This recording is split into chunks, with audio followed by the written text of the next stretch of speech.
tradition à Boulogne, ça a été un peu comme partout, comme beaucoup d'endroits. Je me suis installé en 71 comme médecin. En 74, j'ai commencé les messes dans mon salon. Et puis après ça, nous sommes réfugiés dans un château de la périphérie de Boulogne, où d'ailleurs Cadoudal était passé avant de se faire prendre. Alors nous avons connu effectivement la vie de salon et la vie de château. Voilà. Et alors après, il y a 21 ans de ça, nous avons eu la chance de pouvoir racheter une église, une ancienne église anglicane, High Church of England. C'est-à-dire que ce sont des gens qui étaient dans la mouvance du cardinal Newman, qui reconnaissait l'Eucharistie, le culte à la Sainte Vierge et le culte des apôtres.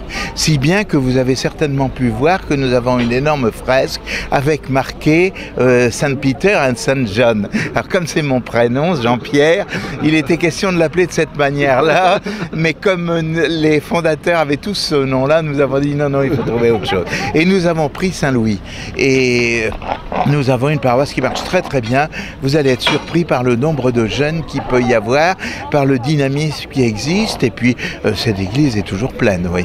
Elle est très belle, c'est une église gothique qui a été fondée à la fin du 19e siècle, en 1876, par un pasteur et qui avait été abandonné parce que les anglicans ont quitté Boulogne après pendant la guerre de 40, parce que Hitler avait décidé que tous les Anglais étaient des espions, donc tous les Anglais sont partis en Angleterre. Maintenant, j'ai eu la chance de pister une statue de Notre-Dame de Boulogne. Ça, j'aimerais bien peut-être que vous le mentionniez parce que c'est extrêmement significatif. Cette statue est très belle.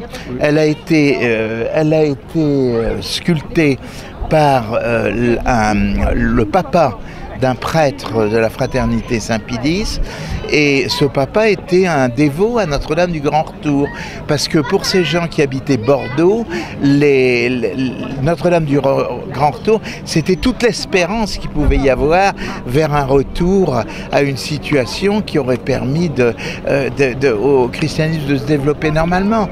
Alors elle a gardé cette statue, elle a eu quelques vicissitudes et finalement le prieuré de Nantes a accepté de nous céder cette statue contre quelques prières et quelques sous aussi, ce qui leur permet de... Alors les Boulonnais ont été très généreux, nous avons ramené cette statue. Alors Notre-Dame de Boulogne est arrivée là, à notre droite, oui, en 637, sous le règne du roi d'Agobert. Là, ce que vous voyez là, ici, et c'est très beau parce que nous partons d'un endroit qui est un endroit historique, si vous voulez. Bon. Et le culte de Notre-Dame de Boulogne a duré depuis cette époque-là. C'est le plus ancien culte de France après Notre-Dame du Puy.